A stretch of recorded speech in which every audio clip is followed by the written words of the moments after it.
Bien, quiero dar la bienvenida a todos los pocos presentes que hay en la sala. Ya sabéis que se anunció la semana pasada que en este sábado iba a haber una entrevista en Radio Vilafant. Allá pues han asistido Víctor, Ángel, Fanny, Ligori y alguien más, creo recordar, ¿eh? Y bueno, por lo tanto aquí pues son personas que nos faltan, ¿eh? Pero bueno, con los pocos que somos, pero los muchos que deben estar en internet conectados, a los cuales damos la bienvenida, les deseamos un feliz sábado, pues vamos a proceder a estudiar la primera lección de un nuevo trimestre. Hemos empezado, hoy es 1 de abril, comenzamos un nuevo trimestre y tenemos nuevas lecciones interesantes, puesto que nos van a hablar sobre la primera y segunda epístola del apóstol Pedro. Esta primera lección nos habla acerca de la persona de Pedro, cómo era, quién era, cuál era su actitud, etc. Es lo que vamos a ver en esta lección.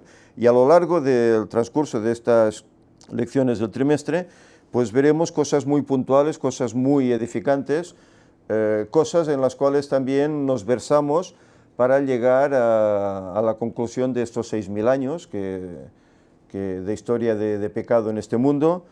Y de ahí pues sacamos fuentes fidedignas que nos llevan a creer que esto realmente es así, que son 6.000 años exactos, ni aproximados, ni pasados, ni de menos, sino que son exactos, ¿eh? Y eso lo determina sobre todo la segunda epístola de Pedro, lo cual llegaremos con el tiempo a estudiar, aunque dudo que la lección hable de ello, puesto que en la Iglesia no se acepta esta visión que el Señor, bueno, está mostrando desde hace un tiempo, no solo a nosotros, a nuestro ministerio, sino sabemos cómo hay gente a través de ancho y largo de este mundo que también están optando por esta creencia, porque la han estado estudiando, el Señor también se lo ha revelado y bueno, son muchos los que hablan acerca de ello. Bien, en primer lugar, la lección de hoy, como decimos, que versa sobre esta persona de Pedro, se encierra en el pasaje de Mateo 14, 30 y 31, que dice: pero al ver el fuerte viento tuvo miedo, y comenzando a hundirse dio voces, diciendo: Señor, sálvame. Al momento Jesús, extendiendo la mano, asió de él y le dijo: hombre de poca fe, ¿por qué dudaste? Bien, aquí se nos muestra un poco, pues, el carácter impetuoso de Pedro. Es una escena de la cual la lección nos habla, en el cual ellos están en medio del mar, el mar se ha embravecido y ven a Cristo que viene andando sobre las aguas. Al principio se asustan porque creen que es un aparecido, un fantasma, algo así, pero cuando lo identifican como Jesucristo, como Cristo, pues entonces Pedro dice: si eres tú, Señor, que manda que pueda andar sobre las aguas, ¿verdad? Y en ese momento él ahí muestra una fe, ¿verdad? Él, sabiendo que es Jesús, y sabiendo los prodigios que Jesús hace, él muestra ahí una fe de que podrá andar sobre las aguas como lo hizo o como lo está haciendo Jesús, ¿no? Pero aquí que cuando está andando, su vista cambia de dirección, ya no mira a Jesús, el que lo está sosteniendo, sino que mira a los compañeros que están en la barca. Y entonces, ¿qué pasa? Al perder ese contacto visual con Jesús, comienza a hundirse, comienza a tener miedo y a proclamar: Señor, sálvame, que perezco. Y Jesús bondadosamente no habla, no dice, no lo da una orden de voz, sino que ¿qué hace? Dice que alarga su mano y lo toma, el contacto físico, ¿verdad? Lo toma. A Cristo le gustaba el contacto físico con las personas. Y le dice que ¿por qué dudaste? Claro, era un momento crucial, había una tormenta, había vientos fuertes, oleaje, y ahí Pedro pues tuvo temor, ¿no? Claro, esto también identifica un poco la vida que vive el cristiano, ¿verdad? En la vida del cristiano también hay tormentas, no todo va bien, no todo es mar quieto, a veces hay tormentas, y en esas tormentas es donde tenemos que confiar más plenamente en Dios, ¿eh? Orar más, aferrarnos más a Él, como se aferró Pedro, ¿eh? En esa mano de Jesús, ¿eh? Y esto es una lección para nosotros, que igual como Pedro dudó en ese momento, pues nosotros a veces puede ser que una tribulación, una prueba o cualquier cosa nos haga dudar, ¿eh? Es entonces cuando tenemos que reclamar la dirección divina, ¿eh? Y confiar en que al igual que Él levantó a Pedro para que no se hundiera, pues nos levantará también a nosotros y no permitirá que caigamos en esos problemas, ¿eh? Hay aquí algunas notas que son interesantes. Dice que Pedro fue uno de los primeros seguidores de Jesús, al cual él llamó, porque él se acercó allí al mar de Genesaret y vio unos pescadores, y les dijo, seguidme, ¿eh? Y le siguieron, sin dudar. Parece ser que ya habían oído hablar, ya la fama de Jesús les había llegado, ¿eh? Y dejaron todo y le siguieron, dice. Él permaneció con Jesús durante el ministerio del Señor aquí en la tierra y fue uno de los primeros discípulos en ver la tumba vacía. Recordemos que cuando le anunciaron que la tumba estaba vacía, él corrió, impetuoso, pero había otro más joven que él, que era Juan, que como era más joven llegó antes. Pero él corrió impetuoso y vio que realmente la tumba estaba vacía, ¿eh? Y él llegó a escribir en el capítulo 1, versículo 16 de su segunda epístola, porque nos hemos dado a conocer el poder y la venida de nuestro Señor Jesucristo, siguiendo fábulas artificiosas, sino como habiendo visto con nuestros propios ojos su majestad. Es decir, que él lo que escribe en sus epístolas es como testigo ocular de haber estado viviendo durante 3 años y medio con Jesús y haber visto las palabras que hablaba, haber visto los milagros que hacía, sanaciones, etc., ¿eh? Y por eso él escribe todas esas cosas que iremos estudiando a lo largo de este trimestre en la escuela sabática. Dice que Pedro aparece a menudo en los evangelios, revelando tanto sus triunfos como también sus fracasos, ¿eh? Y en la lección de hoy lo veremos, ¿eh? Era también el portavoz de los discípulos. Siempre es el que tenía la voz cantante, siempre es el que daba respuesta a las preguntas que Jesús hacía, ¿eh? Pedro sabía lo que era cometer errores, ser perdonado y avanzar con fe y humildad. Por eso la experiencia de Pedro nos puede ayudar a todos en nuestra vida espiritual, porque es un hombre como nosotros. Tenía su carácter, tenía sus deficiencias, tenía sus virtudes, y todos somos así, ¿no? Tenemos virtudes, tenemos defectos, ¿eh? Puede ser un ejemplo del cual podemos sacar lecciones importantes para nuestra vida espiritual. Bien, vamos pues poquito a poquito a ir desgranando esta lección. En el apartado del domingo se titula Apártate de mí, ¿eh? Y aquí vemos esa escena. Ellos están pescando toda la noche y no consiguen pescar nada, ¿eh? Y en esas que Jesús aparece y le dice que echen la red al agua, ¿eh? Y Pedro dice, pues en tu nombre, ya que lo dices, lo haré, ¿no? Echa la red, a pesar de que han estado toda la noche sin pescar nada, y la red se rompía de la cantidad de peces que llega a pescar, ¿eh? Entonces aquí Pedro le dice, Señor, apártate de mí porque soy hombre pecador. Es decir, ¿qué vio Pedro en ese momento?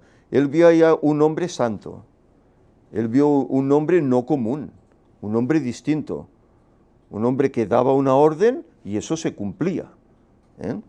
Y ante esa pesca milagrosa, pues él ve que es deficiente, que es pecador para estar en la presencia de ese hombre, ¿eh? Que luego él considera que ese hombre es más que un hombre.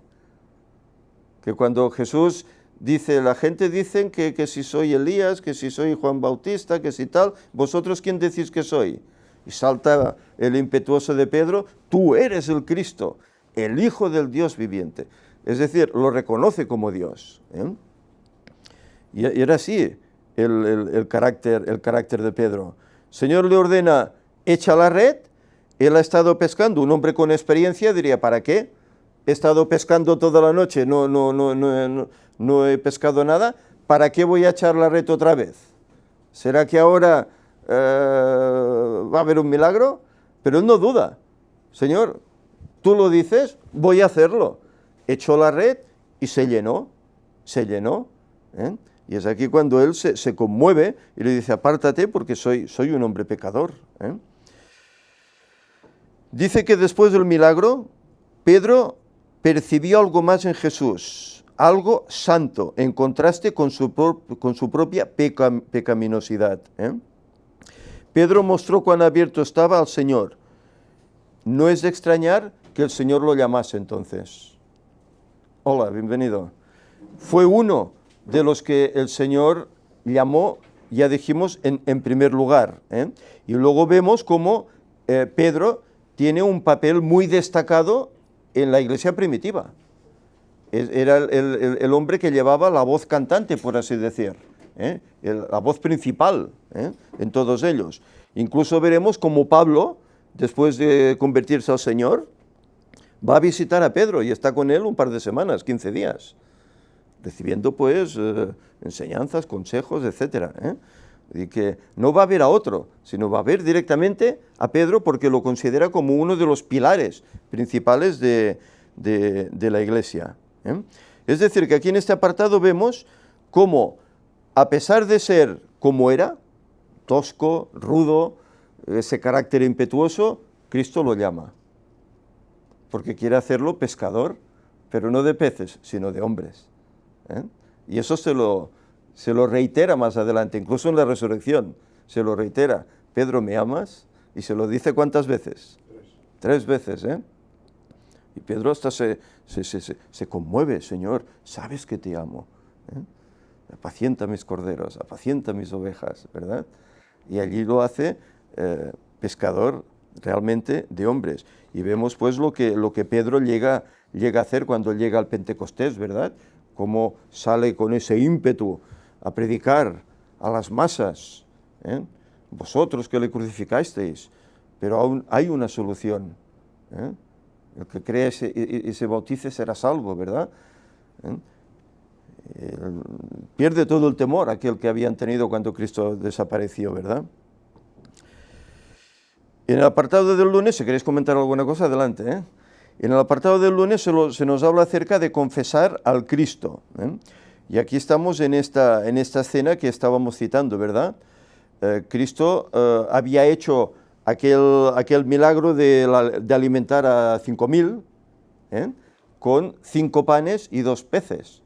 Y aquí estamos otra vez con los números, 7, ¿verdad? 5 panes, 2 peces, 7, ¿no? Y alimenta a 5.000, ¿eh? Después del 5 viene ya el 6, y al final del 6 aparecerá Cristo por segunda vez, ¿verdad? Bueno, son los números siempre que se encuentran en los evangelios, ¿eh? Entonces él conversa con sus discípulos y les dice pues lo que opinan las gentes de él, ¿eh? Pero les pregunta, ¿y vosotros qué opináis de mí? Él sabía, pero quería oírlo de esos labios, ¿no? Ver qué expresaban, ¿no? Y como siempre, pues Pedro el impetuoso sobresale de todos los demás y tú eres el Cristo, el Hijo del Dios viviente, le dice, ¿no? Convencido realmente, sabiendo quién es, ¿eh? Porque ¿quién podía de 5 panes y 2 peces alimentar a 5.000 personas? Y aún sobrar, creo que fueron 12 cestas, pedazos de una cosa y de otra. ¿Quién podía hacer eso? ¿Eh? Y además un detalle, Jesús les dice que recojan todos los pedazos, los recojan, ¿eh?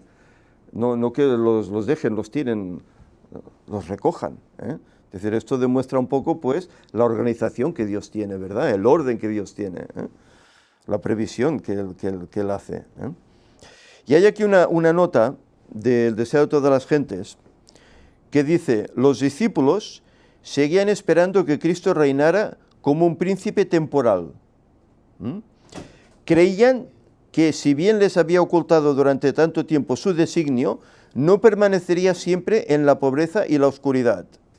Debía estar cerca el tiempo para establecer su reino. Hola.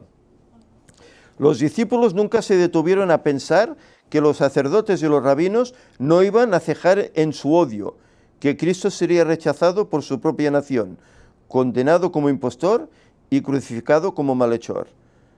Es decir, para ellos esto fue un chasco, porque ellos esperaban que al igual que antaño, pues Dios levantó un rey como el rey David, como luego su hijo el rey Salomón, que lideraron al pueblo, alcanzaron pues a vencer en todas las batallas, lograron paz en toda la tierra de Israel, pues ellos esperaban que Cristo fuera como David, con espada, y sacase a los romanos de allá y les diese esa paz que ellos procuraban. Pero veían que Cristo no estaba por esta labor. Cristo no estaba para tomar la espada, sino que al contrario, Él hablaba palabras como amad a vuestros enemigos, bendecid a los que os maldicen, y todo esto a ellos les chocaba.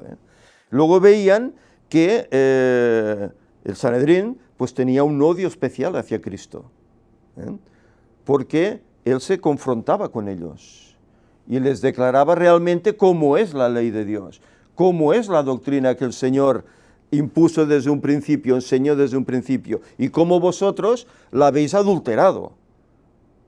Se enfrentaba. Claro, a ellos esto no les gustaba. ¿Por qué? Porque ellos tenían al pueblo engañado de tal manera como está sucediendo hoy. Hoy el pueblo está engañado y no lo sabe. Y en aquel tiempo estaban engañados y no lo sabían. Y Él les dice que han logrado un estatus, han logrado engañar a la gente de tal forma que se ha perdido la verdad. Y la gente obedece por normativa, por miedo, pero no por amor a Dios. Entonces, por eso Jesús viene a puntualizar la ley, a espiritualizar la ley, que se había perdido todo eso. Todas esas reglas sobre el sábado que ellos habían impuesto al pueblo, pero que ni ellos mismos cumplían. Todas esas oraciones que hacían con una gran elocuencia en medio del pueblo para que los viese los santos que eran, ¿verdad? Todo eso Jesús se lo declara, que no estáis obrando en consecuencia. Por eso se creó un odio acérrimo, una oposición contra el Sanedrín. Y la idea de ellos era desde siempre quitarlo de en medio. Y hasta que al final lo consiguieron. Fueron instrumentos que el diablo utilizó para esa labor. Pero ellos esperaban pues que Jesús en un momento dado pues se impusiera, se levantase como rey, incluso sobre el Sanedrín, con esa espada, ¿verdad? Pero no lo hizo así, sino que al contrario, dice que se sintieron chasqueados cuando fue condenado como impostor y crucificado como malhechor. ¿Qué pasó con los discípulos cuando Cristo fue capturado? Dice que todos huyeron, todos desaparecieron, se escondieron. Solo hubo alguno que lo siguió, y uno de ellos fue Pedro, pero sin darse a conocer como seguidor de él, porque incluso le decían, tú eres Galileo, tú eras de ellos, no, incluso injuriaban, no, yo no lo conozco, y así 3 veces, ¿verdad? Hasta que la profecía que Cristo le había dicho se cumplió, el gallo cantó. Aquí vemos realmente pues cómo era este hombre, cómo era este hombre que quería obedecer al Señor, pero no quería ser chasqueado, no quería sufrir consecuencias. Pedro tenía que cambiar. Y eso me recuerda, pues bueno, mucha gente que tiene una noción de la Biblia, una noción de la religión, de la verdad bíblica, pero no la siente, no la vive, no la tiene aquí. Conceptos pues como lo que hablábamos el trimestre pasado, el Espíritu Santo, etcétera, no lo tienen claro, no lo creen, no lo aceptan. Y entonces tienen una noción, tienen una información, pero no son convertidos por ese poder que sale de aquí, que es el poder del Espíritu Santo. Y entonces en muchos pasajes concretos, pues lo retuercen porque no entienden su significado, porque no entienden la espiritualidad que de aquí se extrae, ¿verdad? Y eso pasa a muchos. ¿Y qué es necesario hacer? Un cambio, un nacer de nuevo. A Pedro le faltaba eso. Pedro tenía esas nociones. Él había visto a Jesús durante 3 años y medio, pero Pedro no estaba convertido. Pedro aún fallaba. Tenía que hacer un cambio. Y ese cambio vino cuando, allá en el Pentecostés, descendió el Espíritu Santo. Ahí comenzó ese cambio. Pero con todo y con eso, la lección nos muestra cómo, a pesar de ese cambio, él aún practicaba la hipocresía. Porque cuando estaba con judíos, practicaba como judío. Pero cuando había a los gentiles, ya no se quería mezclar por miedo a que dirán los judíos. Y él antes había vivido una experiencia singular. No tuvo un día hambre, estaba en la terraza y vio una visión de un lienzo que bajaba con toda clase de animales, cuadrúpedos, inmundos. Y se le dice, Pedro, mata y come. Y, no, Señor, nunca nada inmundo entró en mis labios. Y el Señor le dice, lo que Dios ha bendecido no lo llames tú inmundo. Y todo eso simbolizaba lo que luego sucedió. Llaman a la puerta y dicen, hay un centurión romano que demanda tu presencia en Jope, lejos de allá. Y él va. Un judío entrar en casa de un gentil, de un romano. Pero él entonces se da cuenta de que aquella visión era un mensaje que Dios le decía. No llames tú inmundo a lo que Dios está bendiciendo. Los gentiles también son hijos de Dios. Pero fijaros, después de pasar eso, luego en los días de Pablo, aún con los gentiles tenía reticencias, ¿verdad? Y Pablo tiene que amonestarle. Tiene que amonestarle. Tú que has vivido todas estas cosas, ¿cómo tienes estas reticencias? ¿Cómo con uno te haces gentil y con otros te haces judío? No puede ser que tengas esa doble cara.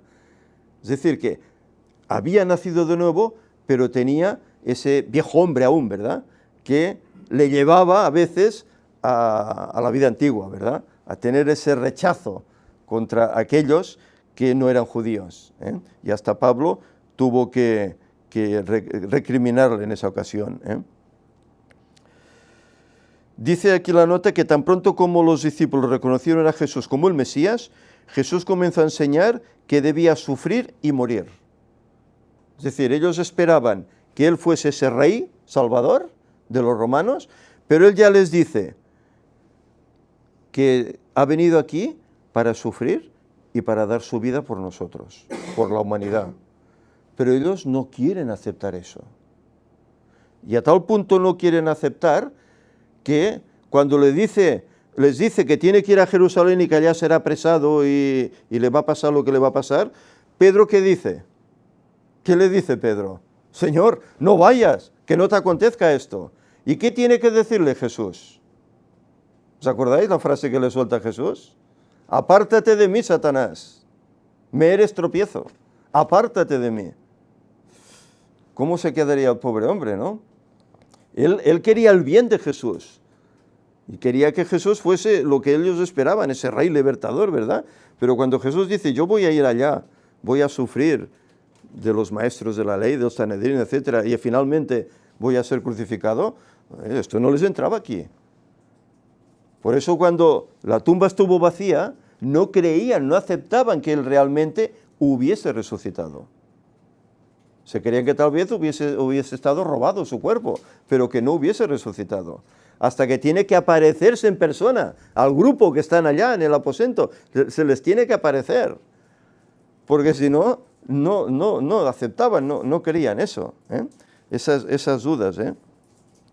Dice que cuando Jesús le dijo, quítate de delante de mí, Satanás, dice Jesús en realidad estaba dirigiéndose al mismo diablo, que utilizaba a la persona de Pedro para tentarle, para que no fuera a morir. Ya bastante tenía que pasar Jesús. Él no oraba allí en el Getsemaní, Señor, pase de mí esta copa, pero no como yo quiero, sino como tú, porque él sabía que ese trance era difícil. Y eso el diablo lo conocía y como hombre que Jesús era, pues quería hacerle retroceder para que no diera su vida por el hombre, por la humanidad, por el pecador. ¿Eh? Por eso le dice, apártate de mí, Satanás, que eres tropiezo. Pero en realidad se lo está diciendo al mismo diablo. Me estás poniendo otra vez tentaciones como hiciste en el desierto. Apártate de mí. Vengo a hacer una labor y la voy a llevar a cabo hasta el final. Y así Jesús lo hizo. ¿Eh? Dice que Pedro captó el mensaje. Necesitaba aprender que servir al Señor involucraba sufrimiento. Adelante, sí. Que ahí en este pasaje es muy importante porque nos damos cuenta de que cuando nos vamos acercando más a Dios, podemos empezar a notar ya que hay personas que tienen pensamientos o voces que no vienen de ellos mismos. Ajá. De que hay personas que cuando a veces hablan, Sí. es porque están canalizando o están, digamos, no poseídos, pero sí es un canal no de Dios. Ajá. Y entonces cuando tú te vas acercando a Dios, el Espíritu Santo eso no lo permite, ya lo bloquea. O tú incluso cuando notas que hay algo que quiere hacerte tropezar, Sí, sí. puedes enfocar más en el Señor para que eso no suceda. Ya. Pero que no es solo a nivel físico, sino que es a nivel mental o espiritual, ¿no?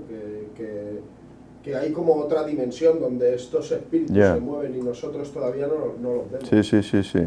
Y te van poniendo semillitas ahí para que tú vayas tropezándote, ¿no? Sí, que a veces, no a veces quisieras decir unas palabras y tu subconsciente te hace decir otras, ¿no? Habla Ángel, ¿no? Puertas dimensionales. Sí, sí, sí, sí. Llámale telepatía o llámale como quieras, hay personas o espíritus que te hacen errar y te hacen pensar o te introducen cosas que si tú no filtras, si te pones más debajo del umbral del Señor, todo eso al final te hace errar. Que es lo que se comentaba en las conferencias, eso de educar el hipotálamo, ¿no? Exacto. Que es ahí donde la conciencia y luego la importancia de estar se dirige a cada uno. Digamos, en comunión con el Señor, ¿no? En continua oración y en contemplación. Sí. Se llama oración contemplativa también, ¿no? De estar siempre contemplando o estar bajo el umbral del Señor. Exacto. Porque a la que uno se despista en las cosas del mundo, por ahí es por donde se introduce toda esta espiritualidad de oscuridad. Es que a veces no damos importancia, decimos, bueno, es que ver esto a mí no me afecta, ¿no? Es que oír eso a mí no me afecta, pero cuidado, eso ya está haciendo ahí una mella, ¿no? Otra cosa es que tú lo notes. Claro, conscientemente eso ahí está haciendo una mella. Por eso, sobre todo Ellen White dice que leamos cosas edificantes, veamos cosas edificantes, que estudiemos mucho la palabra de Dios, sus escritos, etcétera, más que leer pues novelas y tantas otras cosas que bueno, a la gente le gusta tanto, ¿verdad? Pero que no edifica, sino que al contrario, te distrae, te estorba en tu carrera cristiana, te pone impedimentos. Aunque uno se crea capaz de hacer frente a eso, no, a mí esto no me afecta, en el subconsciente eso queda. Y eso, poco o mucho, tarde o temprano puede salir y puede afectar tus creencias, tu vida cristiana, puede hacerlo. Y vida cristiana y vida personal con todo el mundo. Sí. Al final, todo lo que no es una bendición, la bendición del Espíritu de Dios, es piedra de tropiezo. O sea, te puede parecer útil a corto plazo, pero a la larga es un estorbo, porque eso no viene de la bendición de Dios. Sí. O sea, claro. Hecho, hay gente que utiliza estas técnicas para generar empresa, para generar riqueza, pero eso a la larga no es riqueza, porque Dios ya lo ha demostrado, que sin su bendición la verdadera riqueza no existe. Porque bien bendijo Job, ¿no? Que era uno de los más ricos del pueblo de Israel, ¿no? Sí. Y ha bendecido a reyes, o sea que es que no es necesario esa espiritualidad de oscuridad y satánica, ¿no? Y sin embargo hay gente que, claro, como que no conoce el verdadero mensaje, lo utiliza, sabiendo que está mal. Pero si uno es sensato, te das cuenta de que eso no viene de Dios. Y de que luego hay gente que inconscientemente es partícipe también, es víctima de esto.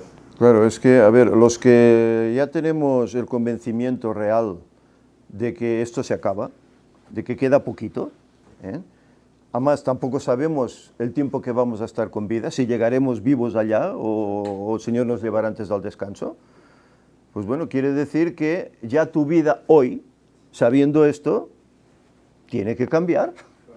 Tiene que cambiar. Ya no puedes estar participando en lo que el mundo te ofrece, ¿no? Claro, lógicamente tienes que ir a trabajar para ganarte el sustento, porque, bueno, el Señor no dirá, siéntate aquí, yo te mandaré la comida y te mandaré el dinero, ¿no? De momento, pues hay que trabajar, pero sí que no hay que distraerse con ciertas cosas que te apartan del camino.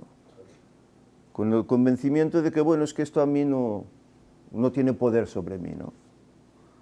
Satanás es muy astuto y él sabe la manera de introducirnos cosas visuales, que oigamos, etcétera, cosas que nos parecen inocentes, pero que pueden afectarnos en nuestra carrera espiritual. Que fijaros, los 144.000, ¿qué sucederá con ellos? Dice que serán puros, sin mancha, que no se habrán contaminado. ¿No? La expresión habla con mujeres, ¿no? Mujeres pues son otras doctrinas, ¿no? Porque habla de la gran mujer, la gran ramera, y que tiene hijas, ¿no? También, que también son rameras como ella, es decir, doctrinas falsas. Y esas doctrinas falsas el mundo las ofrece. Y nosotros pues creemos, bueno, es que ahí puede haber cosas buenas, ¿no? Cuidado. ¿Vienen de la palabra de Dios? Si no vienen de la palabra de Dios, no son buenas, son engaños que el diablo te está poniendo y que tú crees que puedes hacer frente, pero eso puede hacer mella en ti y puede hacer que te apartes, que en ti haya esa duda, ese pecado que te prive luego de poder ser partícipe de la salvación. Por eso es conveniente, sabiendo ya lo poquito que nos queda y sabiendo que tampoco sabemos hasta dónde vamos a llegar, pues que hay que comenzar ya hoy a prepararnos, como si Cristo viniese hoy mismo. Hay que comenzar a prepararse. Una santificación, hay que comenzar a trabajarlo eso. Y eso es lo que Pedro aún no entendía, ¿no? Porque le faltaba, igual que Pedro, pues los demás discípulos, les faltaba ese nacer de nuevo. Jesús los había llamado, ellos le seguían, creían en él como hijo de Dios, como Dios, pero ellos veían la vislumbre del mundo, veían que el pueblo de Israel estaba sometido, querían librarse de todo eso, y esperaban que Jesús pues fuera ese rey, caudillo, libertador, pero Jesús no estaba por esa labor, sino al contrario, él venía a ofrecer su vida por el mundo. Y ellos no lo entendían así. Por eso Pedro dice, no, que no te suceda eso. Y el Señor tiene que decirle, apártate de mí, ¿no? Satanás, porque me eres tropiezo. Vamos adelante en la lección. Aquí se nos habla en el apartado del martes acerca de caminar sobre el agua. Y es la escena que antes estábamos citando en el versículo inicial.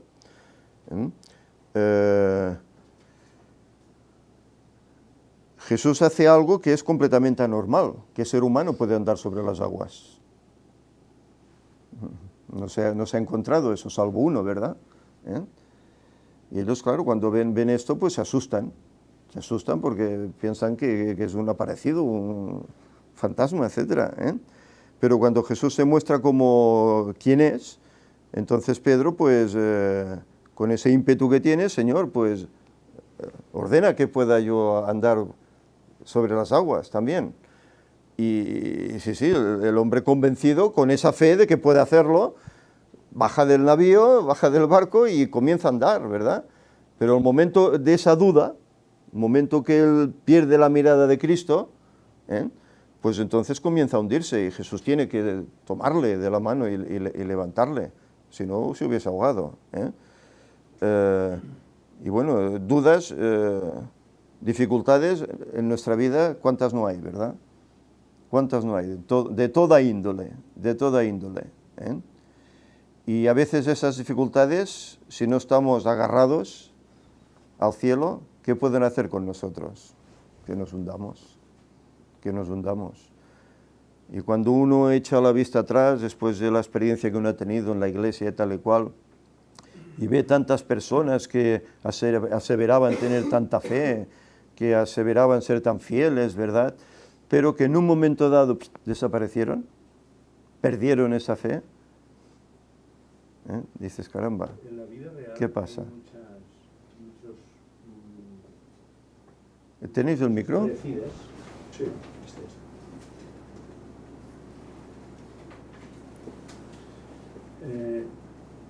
En la vida real, cuando tienes un problema en un accidente, por ejemplo, que dices, ¿qué me podía haber pasado en un segundo? Sí. Yo, por ejemplo, he circulado mucho con el coche.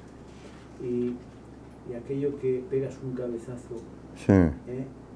y te tocan la bocina porque te sales del carril. Yeah. Ahí te viene Dios y todos los santos. Vamos, es una cosa que dices, oye, ¿qué me podía haber pasado? Me podía haber en pasado un algo grave. segundo, lo que pasa a muchas personas. Sí, sí, sí, sí, sí, sí, sí, sí. Una vez con mi hermano estábamos, aprendíamos a nadar por nuestra cuenta, ¿no? En la masía donde estábamos. Nos vamos nos escapamos de nuestros padres, ¿no? En el momento de la siesta, Sí. vamos a la balsa a nadar. Sí. Bueno, pues nos vamos. Pero luego había otro pozo cerca. Ajá. Y bueno, ya pensando que sabíamos nadar, nos aguantábamos un poquito. Vamos a tirarnos al pozo Picorro, le llamaban el pozo Picorro. Que aquello parecía que no tenía fondo, ¿no? Era muy profundo. No muy grande, pero era profundo. Bueno, venga, pues vamos a cruzarlo, porque ya sabemos nadar. Bueno, pues yo me tiro y pude pasar con apuros, pasé. Y viene mi hermano detrás y cuando llega al centro del pozo se pone nervioso. Y yo, ¿cómo no iba a estar? Que veía que mi hermano se hundía y que yo no era capaz de socorrerlo, de ¿no? socorrerlo. Sí, Ni sí, cuerda, ni nada. Y Sí. lo único que pude decirle, y mi hermano, haciendo que no me tirara, se estaba apurado ahí, brazoteando. Y en aquel momento parece que cogió aire y flotaba, se dio cuenta que flotaba. Ajá. Todo eso me viene a la cabeza pensando en el Señor, que es el que actúa en un momento tan crucial, ¿no? Que muchas veces se tira una persona para salvar a otra y se hunden los dos. Y se hunden, sí, ha pasado casos. O sea, en la vida hay cosas, muchos pasajes que son... Sí, bueno, por eso Jesús cuando hablaba sobre parábolas, ¿no? Que eran cosas cotidianas que ellos vivían. El campo, el ganado, las ovejas, etcétera, la higuera, tal, ¿no? Camina, pero dice, Claro. ¿qué estoy haciendo yo aquí? Me parece Claro. un truco, ¿no? Se gira y entonces ya no pues, hubiera tenido que nadar. Sí. No, y Pedro sabía nadar, porque por la escritura se desprende, ¿no? Que Pedro sabía nadar, pero claro, era una tormenta, habían olas grandes, supongo que serían de metros tal vez, ¿no? Y claro, él ahí pues ante la tormenta cogió miedo. Y eso es el simbolismo pues para nosotros, ¿no? Que las tormentas espirituales, pues nos pueden hacer coger miedo y perder de vista al maestro y pensar que yo mismo ya salgo, ¿no? Y entonces hundirte, porque tú solo no puedes, necesitas la ayuda de Dios. Y lo que ha dicho Ángel, no sé si lo ha dicho a propósito, pero yo encuentro que es mucho más importante de cómo lo ha dicho, ¿no? Dice que cuando se vio hundido, cogió aire. O sea, es que Dios es el que nos da el aire, que nos sostiene. Cuando uno está en una dificultad y respira con profundidad mirando al Señor, Él es el que te llena de esa fuerza, de ese espíritu para salir de ese agujero. Porque ha habido mucha gente que, bueno, mucha no lo sé, pero yo conozco bastantes, que por ejemplo, en las Alpujarras, ¿no? Un pastor, yo os explico un caso, un hombre que es creyente, claro, evidentemente, el que no cree no sabe no va a poner la vista en el Señor, Claro, porque no lo conoce. claro, claro. Pero este pastor iba por un cerro de ahí de Sierra Nevada y se cruzó con otro hombre, y el hombre aquel patinó y se fue para abajo de un barranco. Claro, Claro. él enseguida se fue para él, para intentar subirlo a cuestas. O sea, era un hombre que estaba curtido, pero claro, Sí, con sí, 80 sí. kilos más en la espalda. Pues dice que él miró al cielo, dice, y que vio como una luz que le rodeaba, y dice que no sabe de dónde sacó la fuerza, pero lo sacó. Y el otro hombre, cuando lo sacó de donde estaba, que el otro hombre ni se lo creía, y él, claro, sorprendido, se quedó así, como sorprendido, como diciendo, esto no es normal en mí. El hombre se le quedó mirando con cara de susto y cogió y se fue, no le dio ni la gracia, porque no se lo acaba de creer. Ya, ya. Y eso son gente, eso le puede pasar a gente que conoce al Señor, que cuando tiene un problema mira al cielo Bueno, y dice, confió, pidió ese auxilio, aunque sea solo con la mirada, pidió ese auxilio y el la fuerza del Señor... Espíritu Santo está ahí, Claro, no es solo que nos santifica, sino es que nos da el poder de Dios en ese sentido. Sí, Pedro, sí, cuando sí. no apartó su mirada, cuando caminaba por encima del agua, era porque le sostenía la fuerza del Espíritu. Ajá. Probablemente no, yo lo deduzco, ¿no? Porque son experiencias de personas que están en comunión con el Señor. Si no, esa luz no aparece. Claro, si tú no conoces al Señor, no puedes decirle, Señor, yo estoy aquí y utilízame, ¿no? Sí, sí. Una experiencia así me ocurrió a mí personalmente en el mar, allá en el Estartit.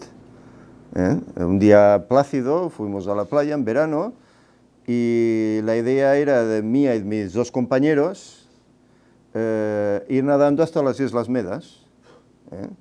Y cuando estábamos más o menos a medio camino, se empezó el oleaje, que allí el mar cambia de un momento a otro. Empezó viento, empezó oleaje, nos perdíamos de vista el uno al otro, no nos veíamos con las olas, y claro, venga, demos la vuelta y regresemos. Pero claro, la corriente allí es fuerte, y te arrastraba hacia adentro.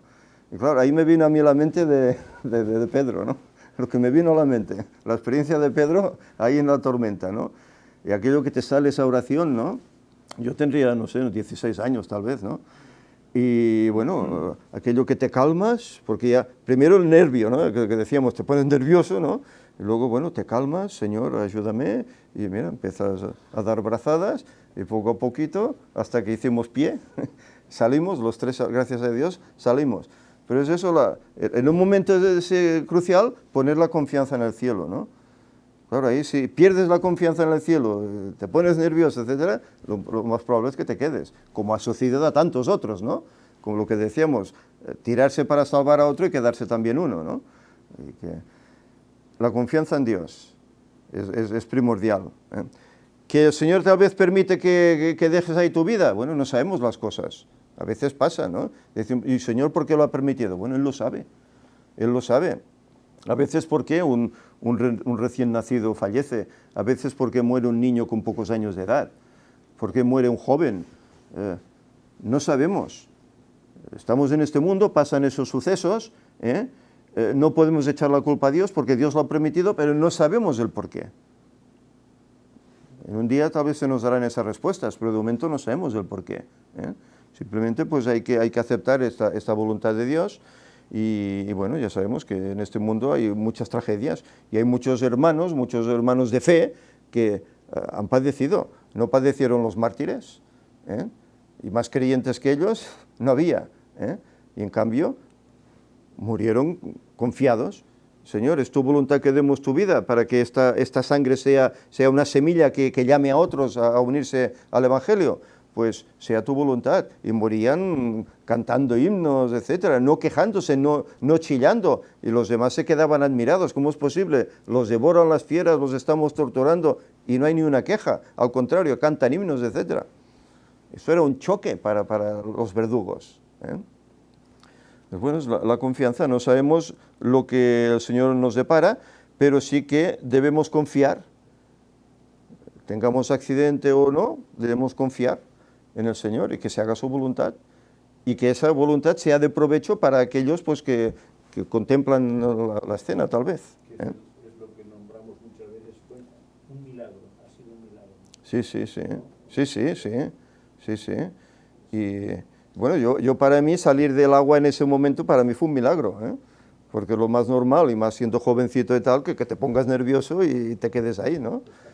Pero exacto, es lo más normal, pero notar que uno pues se ha calmado, pues eso es un poder que te han dado, que no está en ti, que te han dado. Y comenzar a bracear hasta salir, ostras, y uno y el otro y el otro. Y dices, Eso de nadar, claro. pasó un día también en la playa. Estaba, no sé, a 30 metros de la orilla, ¿no? O 40. Y no tocaba pies a tierra. Uy, estoy nadando y tenía la boya allí al lado y no avanzaba. Yeah. Y yo venga a esforzarme. Había un señor de estos vigiantes que me estaba viendo, pero bueno, como yo estaba nadando, pues el tío tranquilo, ¿sabes? Y yo estaba más apurado que todo. Bueno, pues digo, bueno, ¿qué hago? Y bueno, supongo que el señor y este hombre que me está mirando, ¿no? Pero era un remolino que se hacía porque era al lado de un rompeolas que hay ahí en San Martín de Ampurias. Y bueno, yo cambié un poco la dirección de nadar hacia afuera, giré un poquito porque digo, bueno, yo tengo que hacer algo, ¿para dónde me dirijo? Me probaba, no tocaba tierra, intentaba nadar, pues cambié un poquito la dirección para contrarrestar, para no estar enfrente de cara al remolino, ¿no? Yeah. Solamente que cambié la dirección, pues me pude... Ya saliste. Pero yo estuve un rato que no pensaba, no más hacía esfuerzo. Ajá. Trabajaba como un tonto, pero que tenía la boya a 5 metros y no me separaba de ella. Ya. Yeah. Sí, es lo que tiene el mar y los ríos, ¿eh? Que hay corrientes y son traidoras, ¿eh? Sí, sí. Eso porque a 2 o 3 personas más les pasó lo mismo y pasaron muchos. Sí, sí, sí. Pero sí, sí. Son detalles que, bueno... ¿Cuánta gente experta y se han ahogado, verdad? Sí, sí, yo me voy confiado y digo, pero si a mí no, ¿cómo puede ser? Estoy nadando, estoy trabajando como un loco aquí y no podía, ¿no? Si no te haces trabajar la mente o Dios te ayuda. Sí, sí. Sí, sí. Y lo más probable es que fuera lo segundo, ¿eh? Que el Señor te ayudara en ese momento para salir de esa situación, ¿eh? He pasado muchos sustos y he visto accidentes. Ahí en Dallorá un señor cayó con un Dian 6 con unos caballos en un puente de unos 6 metros de altura. Y oye, yo vi la valla, veo un hombre allá a la otra punta y paro el coche y digo, ¿usted es el que iba en el coche? ¿Usted es el que iba en ese coche?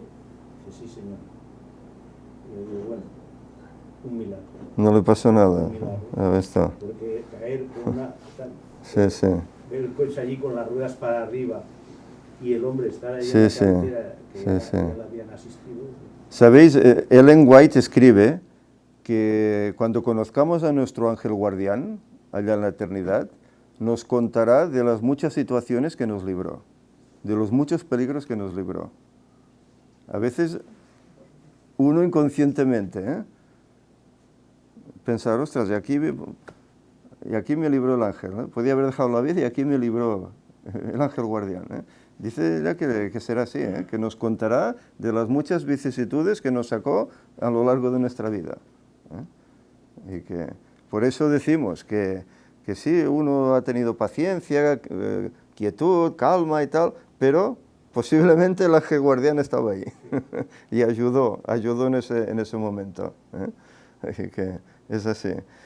Bien, la lección continúa, nos habla aquí acerca de negar a su Señor, ¿eh? Y aquí estamos en lo que también antes comentábamos, ¿no? Él tenía intenciones muy buenas. Él dice, yo, Señor, te acompañaré, cuando Jesús les dice que tiene que ir a padecer allí en Jerusalén, etc., dice, oh Señor, nunca te abandonaré, te acompañaré a la cárcel hasta la muerte si es preciso. Y Jesús, ¿qué le dice? Le abre los ojos, ¿no? Dice, en verdad te digo que antes de que el gallo cante, me habrás negado. No, yo hasta la muerte si conviene. ¿Y qué pasa? Capturan a Jesús, lo están juzgando, él está allí calentándose en el fuego porque quiere ver qué será de eso, si Jesús finalmente se librará con ese poder que tiene como Dios que es.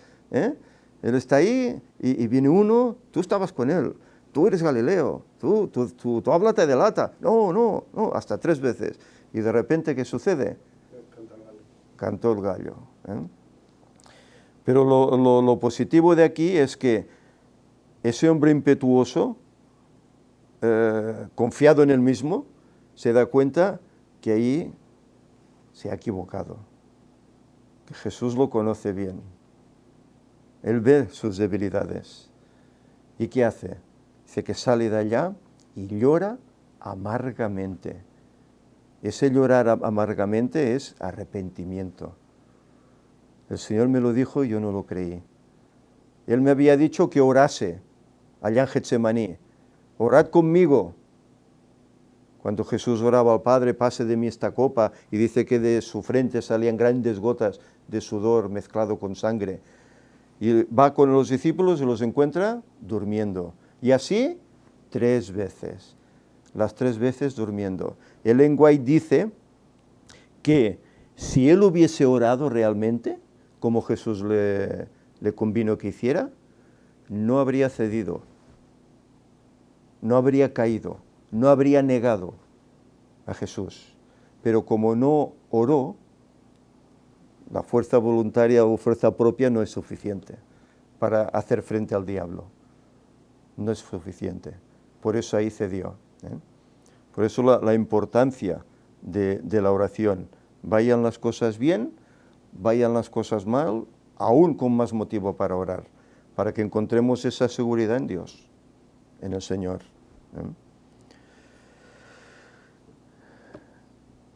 Sí, dice que Pedro fracasó tremendamente, pero por grande que haya sido su fracaso, la gracia de Dios fue aún mayor. ¿Qué dice que hizo Jesús? Cuando Pedro le negó la 3ª vez, la Escritura lo menciona. Jesús estaba siendo juzgado, pierde de vista ese juicio y su mirada se dirige ¿hacia quién? Hacia Pedro. Y Pedro la ve, la capta. Eso tenía que tocarle, pero en esa mirada dice que Jesús presentaba amor, perdón, en esa mirada. En esa mirada. Él veía en Pedro unas cualidades, que a pesar de todo ese ímpetu y ese carácter que tenía, él veía que podía ser un buen pescador de hombres, como realmente fue. Luego vemos estas epístolas que Pedro escribe, son magistrales. Son magistrales. Incluso como revelan estas cosas que nosotros hemos, gracias a Dios, entendido y estamos predicando, ¿verdad? Y como muchos no ven, no captan, no las ven. Y él lo sabía, por eso lo escribe. Para el Señor, un día es como 1000 años. ¿Pero qué dice? Hermanos, no ignoréis esto. Fijaros, no ignoréis esto. Porque quiero decir, cuidado, aquí hay más de lo que está escrito. Hay más, hay un mensaje aquí. No lo ignoréis, estudiadlo. Él sabía que eran 6000 años, él lo sabía. Por eso lo escribió. Fue el perdón de Jesús lo que hizo de Pedro uno de los líderes prominentes de la iglesia cristiana primitiva. Y dice que a pesar de nuestros fracasos deberíamos levantarnos y avanzar por fe. Porque equivocaciones cometemos, pecado cometemos prácticamente a diario, inconscientemente o conscientemente, pecamos. Necesitamos ese poder de lo alto, esa mirada de Jesús perdonadora. Necesitamos todo esto también nosotros. Él dice que vio la grandeza y la profundidad del amor y la gracia de Dios para con los pecadores. Pedro lo vio en esa simple mirada de Cristo. Que nosotros también podamos verlo. Y luego en el jueves se nos habla acerca de Pedro como líder de la iglesia. Y realmente fue así, porque Pedro es el que va, se entrevista con Cornelio, es el primero que llega a los gentiles, es el primero, no era Pablo, antes fue Pedro, que llega a los gentiles. Luego Pablo fue llamado por el Señor para esa labor especial, pero el primero que fue a los gentiles fue Pedro, y era un judío estricto, pero fue él. Y bueno, notamos como él siempre es el que lleva la voz cantante, tú eres el Cristo, ¿verdad? Él siempre está en primera fila. Él fue el líder, el dirigente de la iglesia primitiva. Más a más, cuando Pablo dice que es convertido, dice que él va 3 años, ¿está en qué lugar?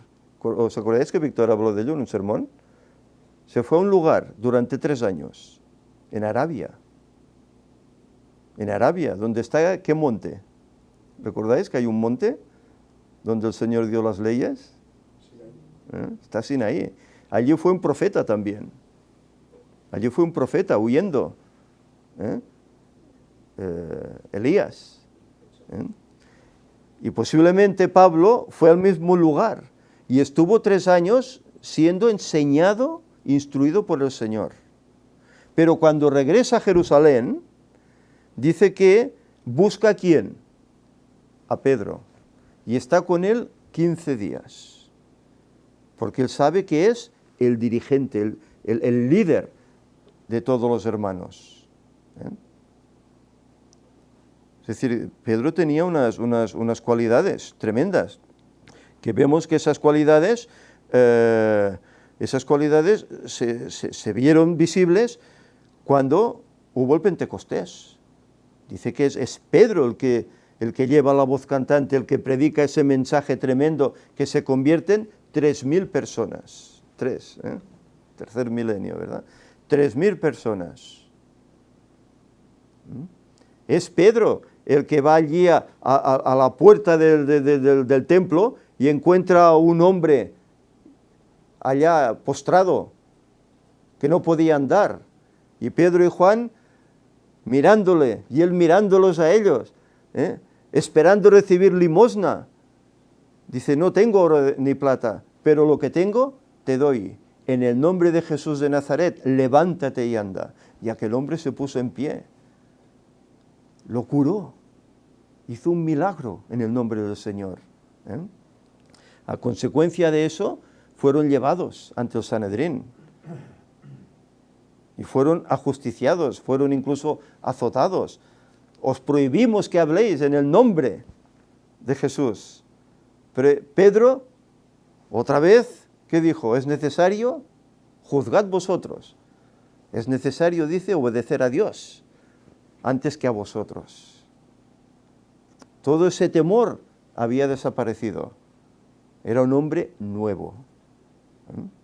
Un hombre nuevo. Y esto es lo que Jesús vio en Pedro. Por eso lo llamó como uno de los primeros discípulos. Y bien, a lo largo pues de todo este trimestre pues iremos viendo cómo es él, todo lo que él escribió, puesto que el libro de los Hechos nos habla de él, Gálatas nos habla de él, las epístolas que él escribió, etc. Fue un hombre prominente, sin duda alguna. Pero Pedro necesitaba aún crecer más en la fe, puesto que posteriormente vemos como con Pablo tiene esta discusión, ¿no? ¿Cómo es posible tú que con los gentiles te hagas gentil y con los judíos te hagas judío? Tengas esa doble cara, etcétera, esa hipocresía. Pablo, que era recién llegado, le tiene que llamar la atención a un hombre ya de experiencia en la fe. Que nos creemos a veces suficientes y nunca es suficiente.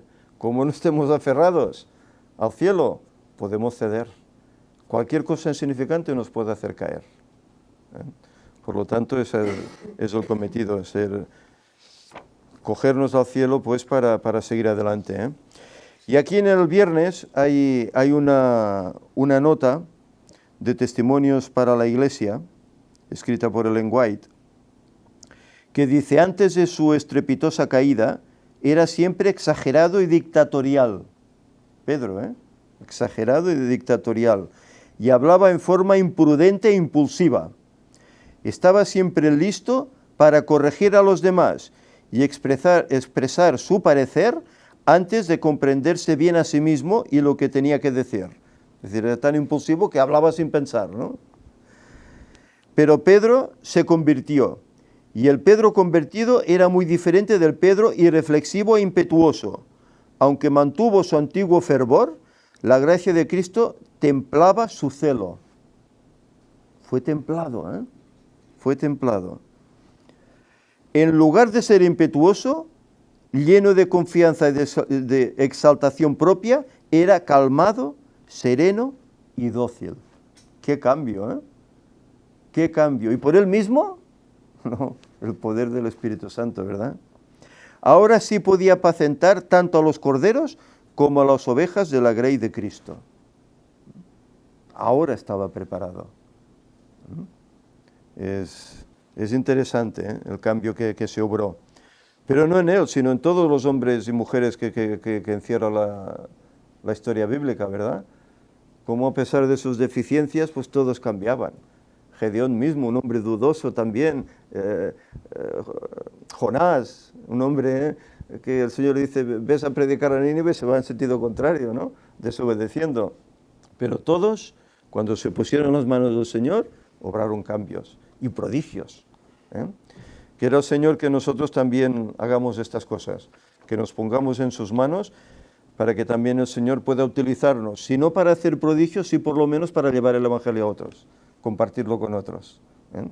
Que el Señor nos ayude, es mi deseo. No sé si queréis comentar algo más, si no, pues damos por concluida la lección, oramos si os parece. Señor y Padre, te damos gracias por esta tu palabra que nos ha llegado. En esta tu palabra encontramos aquí experiencias como la del gran apóstol Pedro, un hombre semejante a nosotros también, con sus deficiencias, con su carácter rudo, impetuoso, etcétera, pero vemos cómo el Espíritu Santo trabajó en él y fue cambiado a tal punto que se convirtió en un líder de iglesia, en un dirigente, en un hombre que escribió grandes cosas para edificación de la misma. Señor, ayúdanos pues para que también seamos imitadores de él, no en sus deficiencias, sino en sus victorias, y que de esta manera, Señor, podamos también crecer en nuestra fe, acercarnos más a ti, dependiendo de ti, como al final él lo hizo, confiando en ti, a pesar de que tal vez las cosas no puedan ir bien, y que de esta manera, Señor, sigamos avanzando hasta ese día en que tú vengas o nos lleves al descanso, que podamos estar preparados para estar en pie cuando tú vengas, sea que nos levantes de la tumba o sea que estemos vivos, que podamos estar en pie, Señor. Que tu paz, tu bendición quede con nosotros. Ayuda a tu pueblo para que despierte y vea la labor que hay que hacer, la preparación que hay que llevar a cabo y que hay que predicar un evangelio para que otros, muchos, puedan compartirlo también y puedan ser salvos. Señor, que tu Espíritu nos acompañe y nos dirija, nos ayude a mejorar. En nombre de Jesús te lo pedimos. Amén.